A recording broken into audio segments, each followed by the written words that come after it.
Ma, Ano na naman? pinapatawag ka sa school namin, ma. May gagawin ba ko, Junjun? Ano na naman ba yan? Di ko alam, ma. Bad news daw eh. Badyo sa nga, Junjun! Wala nang katapusan niya patawag-patawag sa kanya sa school na yan! Ma, Alay ka, dalihan mo! Puntahan natin yung teacher mo! A few moments later. magandang hapon po, ma'am. Pasok. Ma'am, bagsak po ba si Junjun? Yes, bagsak si Junjun kaya kailangan niyang umulit ng grade 6. Ma'am, saan po ba ako bumagsak?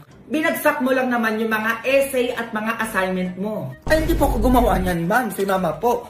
Ay, kayo naman pala gumawa ng mga assignment ni Junjun, nanay. Eh di kayo uulit ng grade 6. Ay, naku, ma'am, matanda na ako. Ayoko na po mag-aral. Ay, hindi pwedeng ganyan-ganyan sa akin, nanay. Mag-enroll kayo sa akin at mag-repeat kayo next year. Ma'am naman, yung project ko, ma'am, bagsak ko din po ba yun? Ay, oo, hindi mo alam.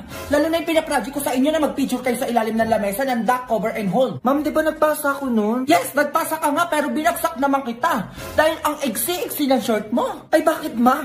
Required ba magpalit ng short bago lumindol? Oo nga naman, ma'am. Eh, ginaganyan-ganyan mo ko, Junjun. Ikaw ang gumagawa ng grades mo. Tagalagay lang kami. O, pakilagay 95, ma'am. Ay, bakit? Anak ko tagagawa ng grades, di ba? Eh, di gagawin namin 95. Nakalagay na lang, ma'am. Sabi mo, tagalagay ka lang eh.